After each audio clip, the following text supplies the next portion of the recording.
218 separate charge for a distinct offence. हाँ, अब this is very important. देखो आपका जो कंटेंट इन फॉर्म है ना, दैट इज 211, 212 एंड 213। 214, 216 आपका डील करता है alteration and addition of charge में और इफेक्ट ऑफ एरर, ठीक है, इसको आप लिख भी सकते हैं। एंड नाउ 218 में क्या है, 218, 29, 219, 220 एंड 222 तक आपका है ज्वाइंटर ऑफ चार्ज। एंड 223 आपका है when can the person I mean charge jointly, ठीक है, और 224 है विड्रॉल ऑफ द चार्ज। तो अभी हम लोग पढ़ने जा रहे हैं ज्वाइंटर ऑफ चार्ज, ठीक है। Utkarsh, there is a thin line difference between culpable homicide और मर्डर एज द केस में be, it all depends upon the fact and circumstances of the case. Fine, it is the prosecution who is to move an application and decide कि कौन सा charge बनता है अभी, keeping in view the fact and circumstances. Facts are not before me, I have just quoted an example to you, ठीक है।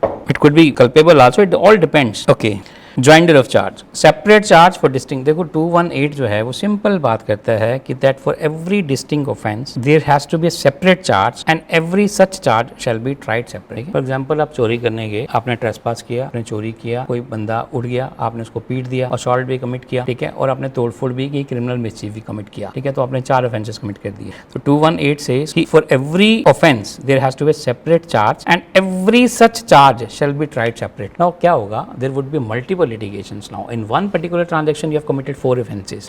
Now one person, one court, and he would be tried for the different offenses. He would be tried for the different offenses, for trespassing, mischief, assault, and ultimately hurt, and then ultimately for the theft. Fine. So ये है 218 का simple the statement which says कि that every offense there has to be a separate charge and every such charge should be tried separately. ठीक है. Provided that where the accused persons by an application rewriting so desires and the magistrate is of the opinion that such person is not likely to be prejudiced thereby, the magistrate may try to gather all or any number of charges framed against such person. तो अब proviso में क्या बोला कि अगर accused persons application move करता है, ठीक है, और magistrate की ये desire और opinion बनती है कि the accused would not be prejudiced if all the offences are tried together, then all the offences the charges could be framed and all the offences could be tried together as well, either on the application of the accused if he so desires, or if court desires so, then all the offences could be clubbed together and put on one trial, ठीक है, ये proviso है। Now 219, 220, 221 and 222, 222, this is a very important provision। इसमें आपको ना ज्वाइंटर of charge का concept समझ में आएगा। तो सबसे पहले हम लोग आते हैं 219 पे।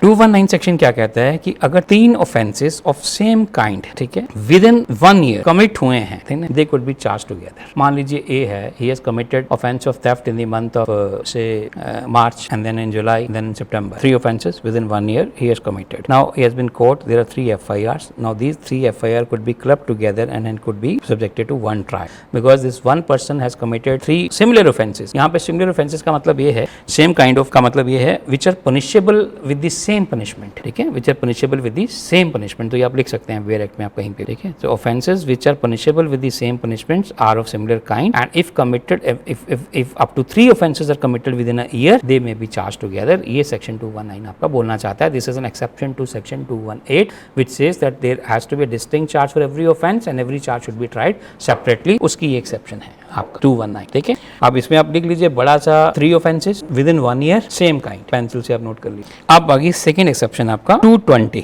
इसके भी 5 पार्ट हैं। 220 trial for more than 1 offence if one in one series of the act so connected together as to form the same transaction more offenses than one are committed by the same person, he may be charged with and tried at one trial for every such offense। जो example मैं अभी आपको देखिए बेटा, a person comes commit theft and commit assault also, then mischief also, then trespassing also, then if in one particular transactions or a series he has committed these offenses, then all these offenses could be clubbed together and he could be charged for one particular trial, ठीक है। so this could be clubbed। पहला तो ये है 221 का, तो आप इसमें लिख लीजिए in one series of act connected together form same transaction, ठीक है, तो उसको आप ज्वाइन कर सकते हैं। Second, when a person charged with one or more offences of criminal breach of trust or dishonest misappropriation of property as provided in subsection 2 of section 212 or in subsection 219 is accused of committing for the purpose of facilitating or concealing the commission of the offence one or more offences of falsification, he may be charged with and tried at one trial for every such offence। देखो, अगर criminal breach of trust और dishonest misappropriation of property का case है, जैसा कि हमने ऊपर पढ़ा, ठीक है, 212 के 2 में हमने पढ़ा, if the offence is pertaining to criminal breach of trust और डिसऑनेस्ट मिसअप्रोप्रिएशन ऑफ प्रॉपर्टी, जिसके आप पे एलिगेशंस क्या हैं, facilitating concealing the commission of the offence, ठीक है, offences of falsification of account, then he may be charge with and tried at one trial for any such offence. तो उसके लिए भी आप एक ट्रायल में उसको ट्राई फॉर कर सकते हैं, ठीक है। ये है आपका 222 का। So offences pertaining to criminal breach of trust and misappropriation of property, ठीक है, where in the allegations are facilitating and concealing commission of the offence और दोज ऑफेंसेस वन और more offences of falsification of account का कोई case है तो उसको आप इकट्ठा चार्ज कर सकते हैं। 3, if the act alleged constitute an offence falling within 2 or more separate definition of any law in force for the time being by which offences are defined or punished, the person accused of them may be charged with and tried at one trial for each of such offences. Okay, अगर दो if जो offence है वो इस तरह का constitute होता है कि वो दो एक्ट के अंदर में आपका जो है वो ट्राइबल है, ठीक है। फॉर एग्जाम्पल आपने एसेंशियल कम्युनिटी एक्ट के अंदर में एक किया और एक दूसरा आपने चीटिंग किया, दोनों में है, तो उसमें वो कहता है कि अगर दोनों में है तो they could be tried at one trial, ठीक है। तो if the nature of the offence is such that it is required to be tried under the two different acts like तो those could be joint under a one trial also, ये exception है इसका। Two separate definitions of any law in force. 4, if several acts of which one or more than one would be itself or themselves constitute an offence, constituted when combined a different offence, the person accused of them may be charged with and tried at one trial for the offence constituted by such act when combined and for any offence constituted by any one or more of such acts. तो इसमें यही है कि मान लीजिए आप ये uncertain है कि 306 का केस बन रहा है, 304B का बन रहा है या 302 का बन रहा है, तो आप you can charge him for 306, 304B and 302 as well, ठीक है। तो देन जैसे ट्रायल प्रोग्रेस होता है, एविडेंस आता है, then you can drop 1 or 2 charges and ultimately prosecute him for the charge for the offense which he has actually committed, ठीक है। तो ये है joinder of charge का। इसकी आप illustration मत मिस करना, इसमें आपको आइडिया हो जाएगा पूरा। अब फॉर एग्जाम्पल अब जैसे इसमें illustration to subsection 3 अगर पढ़ेंगे ना, जो अभी हमने सेक्शन पढ़ा, wrongfully strike B with a cane, A may be separately charged with and convicted of offense under section 352 में भी कर सकते हो and 323 में भी कर सकते हो, ठीक है। तो कहाँ ऑफेंस को आप ज्वाइंटली ट्राई कर सकते हो, ये सेक्शन 219 एक एक्सेप्शन थी। एक 220 में ये 3 से 4 क्लॉजेस आप अच्छे से पढ़ेंगे और इसका इलिस्ट्रेशन आप नहीं छोड़ेंगे। जब इलिस्ट्रेशन पढ़ेंगे तो आपको एक क्रिस्टल क्लैरिटी मिल जाएगा 220 का। 3 and 4 वी आर सेइंग, इस 3 में तो ये बोलता है कि if the offence is falling with in 2 separate definitions of law. Definitions of law का मतलब है सेपरेट प्रोविजंस ऑफ लॉ। मान लो प्रिवेंशन ऑफ करप्शन एक्ट में भी बन रहा है उसका केस और एम्बेजलमेंट का भी बन रहा है आईपीसी के अंदर में, ठीक है। तो उस केस में है दोनों केसेस को आप पीसी एक्ट और इसको आप कंबाइन ज्वाइंटली ट्राई कर सकते हो, ये है 3 का, ठीक है। 4 कहता है if the several acts of which one और more than one would by itself और themselves constitute an offence constitute when combined a different offense, the person accused of them may be charged with and tried at one। इसका ना आप illustration पढ़ लें एक बार, ठीक है। 4 का इलिस्ट्रेशन दिया होगा वो आप पढ़ लें, आपको समझ आ जाएगा। नहीं आता तो फिर मैं आपको एक्सप्लेन कर देता हूँ ये, ठीक है। 4 now we come to section 221 पे आता हूँ अभी, इंपॉर्टेंट, जहाँ ये डाउटफुल रहता है कि कौन सा ऑफेंस कमिट हुआ। आप इसकी स्ट्रेट वे इलिस्ट्रेशन पे आइएगा। A is accused of an act which may amount to theft और रिसीविंग स्टोलन प्रॉपर्टी और क्रिमिनल ब्रीच ऑफ ट्रस्ट और cheating. He may be charge with theft, receiving stolen property, criminal breach of trust and cheating, और he may be charge with having committed theft और receiving stolen property, criminal breach of trust.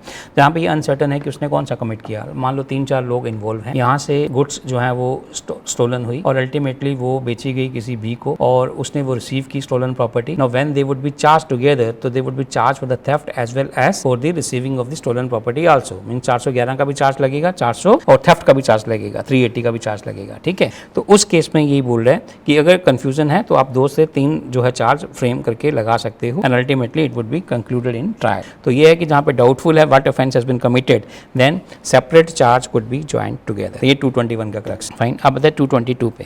When offence proved include an offence charge, included in offence charge. When a person is charge with an offence consisting of several particular, a combination of some only of which constitute a complete minor offence and such combination is proved but the remaining particular not proved, he may be convicted of the minor offence though he was not charge with. This is very important section. As I said, मान लीजिए आपको charge किया गया cheating के लिए। अब cheating जो है वो आपके पार्ट पे प्रूव नहीं, क्योंकि इसमें क्या है कि from the very inception your intention should be dishonest to part with a person of a valuable security, ठीक है। चीटिंग प्रूव नहीं हो रहा, there are so many particulars ना which you need to satisfied ingredients of the offence. अगर आप bifurcate करेंगे तो क्या है कि वैल्यूएबल सिक्योरिटी जो है आपने मिसरिप्रेजेंट करके किसी से लिया है और आपकी जो इंटेंशन थी that was dishonest from the very Inception, ठीक है। तो ये डिसऑनेस्ट इंटेंशन प्रूव करना जरूरी है। देन वैल्यूएबल सिक्योरिटी आपने बाय मिसरिप्रेजेंटिंग द फैक्ट वो ऑब्टेन किया है, ठीक है, तब आपका चीटिंग जो है वो मेड आउट होता है।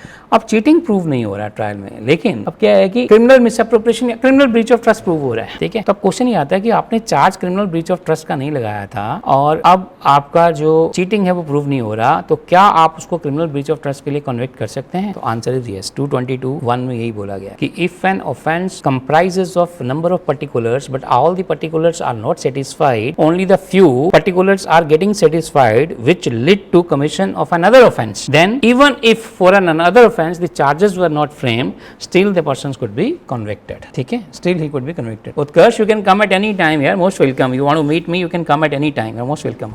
अब करते हैं शेड्यूल जल्दी। मैं तो सोच रहा हूँ कि थोड़ा सा अगर पेंडेमिक की क्लैरिटी मिलती है हमें तो हम लोग एक लाइव सेशन भी करते हैं, सब बच्चों को बुलाते हैं एक बार, तो उसमें आप शिरकत कर लेना। अगर जब कभी भी आपके लिए कन्वीनियंट हो, प्रायर इन टाइम इन्फॉर्म कर देना मीनाक्षी को, देन वी कैन मीट, ठीक है। तो आपको ये समझ में आया? This is very important. 222(1) is very important कि एक ऑफेंस के जो इंग्रेडिएंट्स हैं, मान लीजिए 4 इंग्रेडिएंट हैं which are required to be satisfied, only 3 are likely to be satisfied, fourth one is not satisfied. तो जो माइनर ऑफेंस बनता है, ठीक है, on the basis of these 3 particulars, तो वो पर्टिकुलर के कॉम्बिनेशन के बेसिस पे अगर माइनर ऑफेंस बनता है तो माइनर ऑफेंस में आप कन्विक्ट कर सकते हो, अगर even if the main offence is not going to be proved. तो ये है इसका कहने का मतलब, ठीक है। 222(1) दिस इज वेरी इंपॉर्टेंट, लेकिन इसमें एक कंडीशन रहती है कि the nature of offence for which you are going to convict that should be the same. Means दोनों क्या होने चाहिए? कॉग्निट ऑफेंस होने चाहिए। ये नहीं कि आप मर्डर के लिए ट्रायल कर रहे थे, मर्डर प्रूव नहीं हो रहा तो आप उसको थेफ्ट में डाल दो, नहीं, ठीक है। तो अगर आप उसको ग्रीवियस हर्ट के लिए कर रहे थे बट वो ग्रीवियस हर्ट प्रूव नहीं हुआ, हर्ट प्रूव हो गया, तो आप कर सकते हो, बिकॉज दैट इज कॉग्निट ऑफेंस, मिलता जुलता ऑफेंस, सेम नेचर का ऑफेंस, सेम इंग्रेडिएंट्स हैं, ठीक है, तो उसमें आप कर सकते हो। 222(1). 2 when a person is charged with an offence and facts are proved which reduces it to a minor offence, ये हम डिस्कस कर लिए, he may be convicted of the minor offence. अगर माइनर ऑफेंस प्रूव हो रहा है तो minor offence में आप कन्विक्ट कर सकते हो। When a person is charged with an offence he may be convicted of an attempt to commit.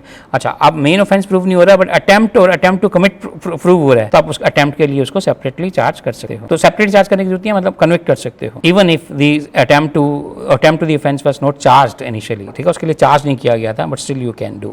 Nothing in this section shall be deemed to authorise the conviction of any minor offence where the condition requisite for the initiation of proceeding in respect of the minor offence have not been satisfied. तो minor offence की अगर conviction की जो requisite conditions हैं वो satisfy नहीं हो रही हैं तो आप माइनर ऑफेंस में कन्विक्ट नहीं कर सकते हो। अब इसमें एग्जांपल पढ़िए नीचे। A charge under section 325 of the Indian penal code with causing grievous hurt, he proves that they acted on grave and sudden provocation, he may be convicted under section 335। अगर on account of grave and sudden provocation उसने injury cause किया था तो 325 is not made out, ठीक है, और वो exception में फाइल कर गया तो उसको आप 335 में कन्विक्ट कर सकते हो, even if the charge of 335 was not framed, ठीक है। ये है कहने का मतलब इसका। तो ये हमने पढ़ा अभी 218 में सिंपल कि separate charge should be distinct charge and tried separately. 219 exception पढ़ा, 220 एक्सेप्शन पढ़ा, 221 एक्सेप्शन पढ़ा, 222 एक्सेप्शन पढ़ा। नाउ वी कम टू जहां पर्सन जो है उनको आप ज्वाइंटली चार्ज कर सकते हो। तो पहला क्या है?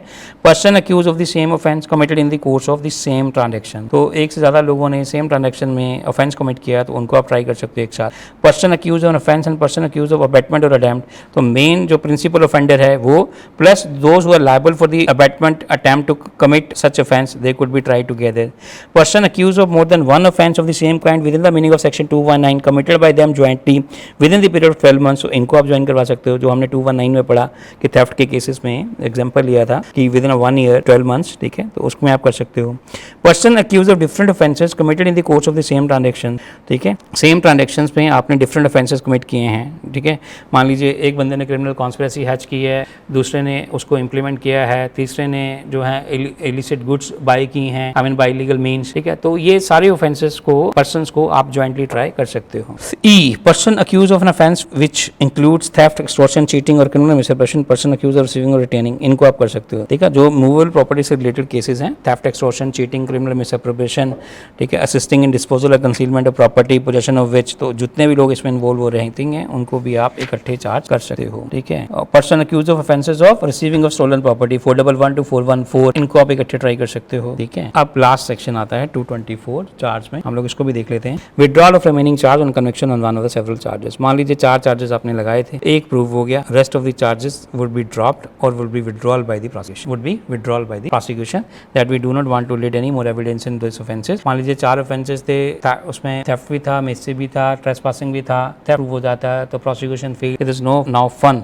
ठीक है, to proceed with other offences, तो फिर वो ड्रॉप दें। When a charge containing more heads than one is framed against the same person and when a conviction has been had on one और more of them, the complainant और the officer conducting the prosecution may with the consent of the court withdraw the remaining charge or charges, or the court of its own accord may stay the inquiry into or trial such charges or charges, and such withdrawal shall have the effect of an acquittal. इसमें important point ये है, this withdrawal shall have the effect of an acquittal, ठीक है। तो ये discharge नहीं माना जाएगा अगर आपने विड्रॉ किया है ना चार्ज को प्रोसिक्यूशन ने कि सर बाकी चीज़ों को प्रूव करने की जरूरत नहीं है, या we do not want to lead an evidence and we want withdrawal because एक ऑफेंस था, मेजर था, वो प्रूव हो गया, तो उस केस में आपको क्या है further that would amount to an acquittal of the accused if you are withdrawing it. This is very important, ये पूछा जा सकता है एमसीक्यू, इसको आप अंडरलाइन कर लीजिए।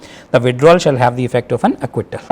This is the final outcome of a charge, ठीक है। किस तरह से कोर्ट को चार्ज फ्रेम करना होता है, कौन सा मैकेनिज्म अडॉप्ट करना है, क्या क्या पैरामीटर ध्यान में रखने हैं, कहाँ पे जॉइंडर ऑफ चार्ज पॉसिबल है, जॉइंडर ऑफ अक्यूज पर्सन कहाँ पॉसिबल है, और अल्टीमेटली विड्रॉल का इफेक्ट क्या रहेगा चार्जेस का, ठीक है। तो ये आप गो थ्रू कर लीजिए। मेन के टाइम में फिर हम इनको अच्छे से thoroughly with notes and with judgements पढ़ेंगे, ठीक है। Thank you so much for being with me. Any other question you can send it on WhatsApp and I try to answer. Thank you, have a nice day, God bless.